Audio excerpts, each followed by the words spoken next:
Good morning class. आज हम lesson number 4 the duck and the kangaroo start कर रहे हैं। एक अच्छी सी पोएम है, ह्यूमरस पोएम है। ह्यूमरस मतलब मैंने आपको बताया था कि ऐसी चीज़ जो एंटरटेनिंग हो, कुछ हास्यास्पद हो, जिसको पढ़ने से आप एंजॉय करो और आपको मज़ा आए, ऐसी पोएम है ये।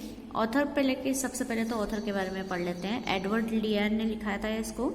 ये एडवर्ड लियर जो है 1812 में इनका बर्थ हुआ था और 1888 में डेथ हुई थी।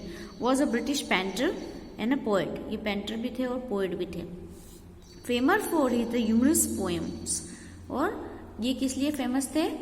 जो मनोरंजन की पोयम होती है, हास्यास्पद पोयम होती है, वो लिखने के लिए बहुत फेमस थे। Lear is also known as the creator of the modern limerick. और मॉडर्न लैमरिक का जो क्रिएटर हैं उन्हें इन्हीं को माना जाता है, एडवर्ड लियर को। अब ये लैमरिक क्या होता है? लैमरिक मीन्स होता है ऐसी पोयम जिनका कोई अर्थ ना निकले, मतलब सिर्फ ऐसी हंसी मजाक की पोयम हो, मतलब उससे न तो कोई आपको कोई मोरल मिले, है ना। जैसे बहुत सारी स्टोरीज, बहुत सारी पोएम पढ़ते हैं तो अपने को कुछ सीखने को मिलता है उनसे। लेकिन ये ऐसी पोएम लिखते थे जो सिर्फ हमें पढ़ने में अच्छी लगती है, जिनसे हम कुछ सीख नहीं सकते, निरर्थक, मतलब कोई अर्थ नहीं निकले पोएम का। तो ऐसी लैमरिक की इनको क्रिएटर माना जाता है। He is the largely wrought fantastic poem mostly about the imaginary character। इन्होंने बहुत सारी अच्छी अच्छी पोएम्स लिखी है और सबसे ज्यादा पोएम इन्होंने इमेजिनरी कैरेक्टर पे लिखी है। इमेजिनरी कैरेक्टर मतलब क्या होता है? जिनकी सिर्फ कल्पना की जा सकती है ना। अब हम यही पोएम देखते हैं, जैसे कि डक और कैंगरू। तो डक और कैंगरू कभी बात नहीं कर सकते एक दूसरे से, है ना, लेकिन फिर भी इन्होंने इमेजिन करके वो चीज लिख दी है। चलिए पोएम स्टार्ट करते हैं। Get set, look at the title of the poem, what do you think about this poem. Title को देखिए आप इस पोएम के, और क्या सोचते हैं हम टाइटल के बारे में कि एक डक और कैंगरू कभी बात कर सकते हैं, या डक जो है कैंगरू के ऊपर बैठ सकती है, क्योंकि कैंगरू तो बहुत मतलब जंप कर करके चलता है। तो ऐसे पे डक जो है अपने आप को बैलेंस कैसे करेगी। पर फिर भी ऑथर ने ये पोएम लिखी है और इसके अंदर इमेजिनरी चीज उन्होंने ज्यादा डाली है। तो पढ़ना शुरू करते हैं। Reading junction. Let us read the poem about the duck who wanted to travel the world on a kangaroo back। ऐसी बतख के बारे में हम इस पोएम में पढ़ेंगे जो कि कंगारू की पीठ पर बैठकर और पूरे वर्ल्ड को देखना चाहती है। अब आपने देखा होगा कि जो डक होती है, बतख होती है, वो एक पॉन्ड में ही रहती है ना।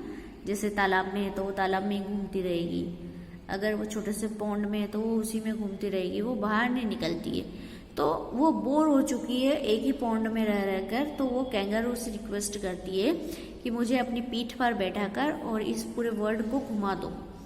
तो शुरू करते हैं। Said the duck to the kangaroo, good gracious how you hop over the field and the water too, as you never would stop, my life is a bore in a nasty pond and I long to go out with the world beyond, I wish I could hope like you, said the duck to the kangaroo. क्या बोलती है बतख जो है kangaroo से कि हे भगवान, good gracious मतलब बोलते हैं हे भगवान, हाउ यू होप, किस तरीके से तुम्हारी बनावट भगवान ने किस तरीके से की है। Over the field and water too, ऐसे चलते हो तुम जंप कर करके कि तुम मैदानों पे और पानी पे भी ऐसे जंप कर करके तेजी से चलते हो। As you if never would stop, ऐसा लगता है कि तुम रुकोगे ही नहीं, इतनी तेजी से आप चलते हो। माई life is bore in a nasty pond, मेरी तो लाइफ इस जो गंदे से पॉन्ड में ही वेस्ट हो गई है, पूरी बोर हो चुकी हूं मैं इस पॉन्ड में। And I long to go out with the world beyond, अब मैं इस दुनिया को घूमना चाहती हूँ। I wish I could hope like you, मेरी ऐसी आशा है, मेरी ऐसी इच्छा है कि मैं भी तुम्हारी तरह होती, तुम्हारे जैसी चल सकती। Said the duck to the kangaroo, ऐसी बातें जो है बतख जो है कंगारू से करती है। Please give me a ride on your back. अब जैसे यहाँ आप देखते हो ये दोनों बातें कर रहे हैं, दोनों का कन्वर्सेशन चल रहा है। अब क्या बोलती है बतख जो है कैंगरू से बोलती है कि मुझे एक राइड अपने पीठ पे दे दो, मतलब कैंगारू की पीठ पे बैठना चाहती है और राइड करना चाहती है, घूमना चाहती है सब दूर।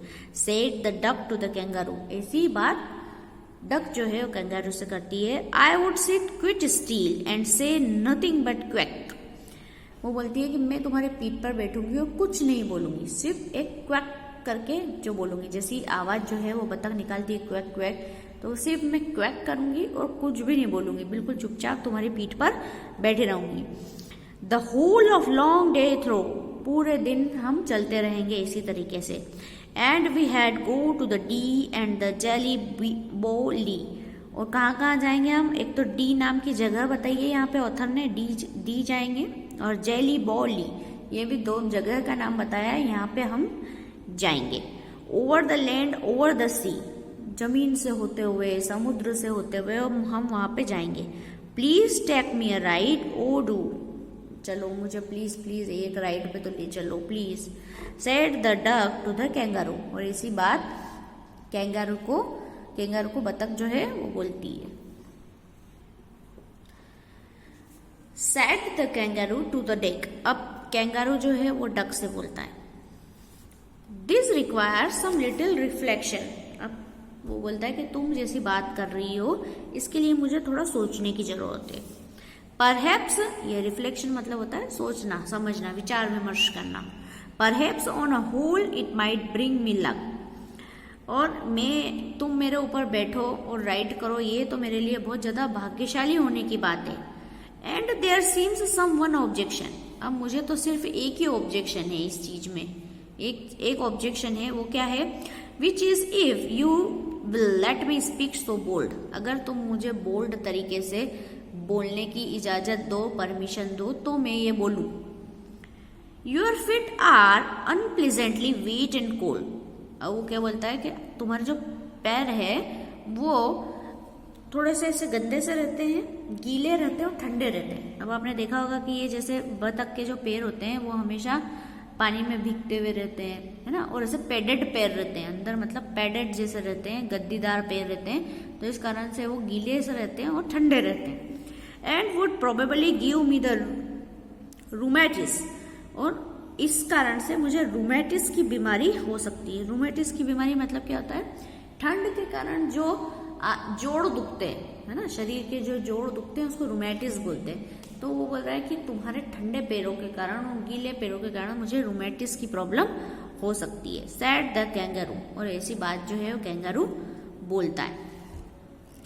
अब डक क्या बोलती है, said the duck as I sat on rocks, वो बोलती है कि हाँ मैंने तो चट्टान पे बैठे बैठे, पत्थर पे बैठे बैठे ये सोच लिया था कि मेरे पैरों से प्रॉब्लम हो सकती है। I have thought over the completely, और मैंने ये बात को पूरी तरीके से सोचा है।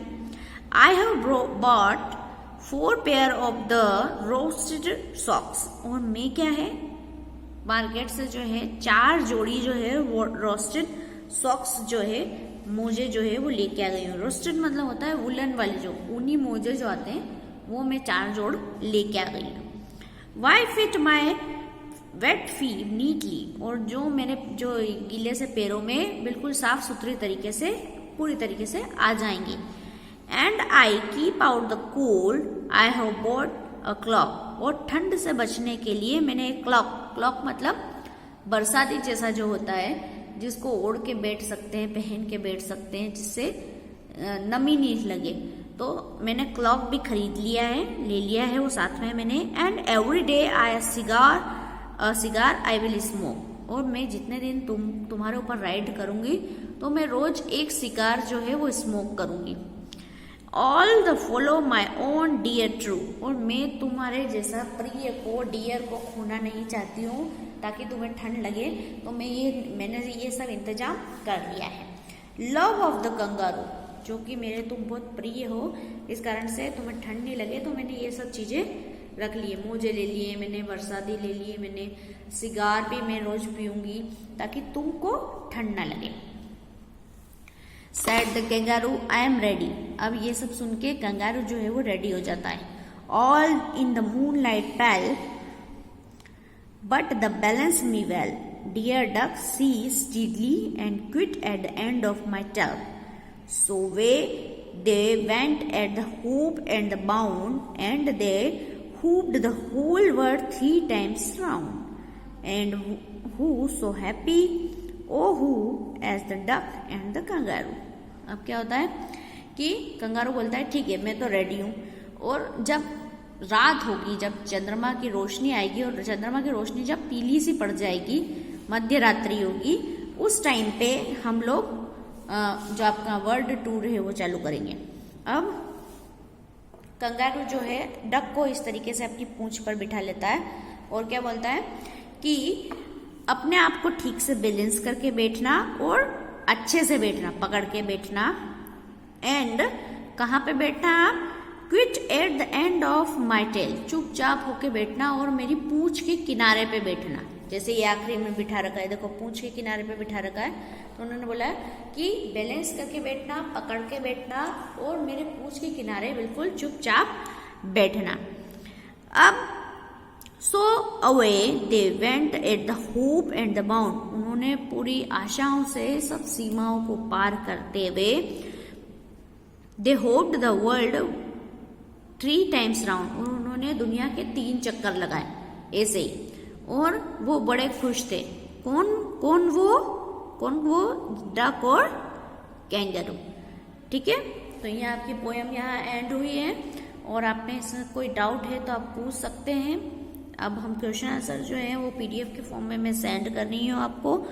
पूरी तरीके से इमेजिनरी पोयम है ये, ठीक है, कल्पना की हुई पोयम है, क्योंकि डक और कैंगारू कभी बात नहीं कर सकते, और डक जो है ऐसे कैंगारू की पूंछ पे बैठकर चल नहीं सकती, क्योंकि कैंगारू जो होता है वो काफ़ी जंप करते हुए चलता है, तो ऐसे बैठ नहीं सकती। फिर भी जो है ऑथर जो है इन्होंने एक इमेजिनरी पोयम लिखी है, और ये क्या है, हमें इमेजिनरी पोयम के लिए सबसे ज़्यादा जाना जाते थे, तो इसलिए इन्होंने ये पोयम लिखी है, और काफ़ी अच्छी थी, इंटरेस्टिंग पोयम थी पढ़ने में। तो अगर कोई डाउट है तो आप पूछ सकते हैं, क्वेश्चन आंसर्स मैं आपको सेंड कर रही हूँ।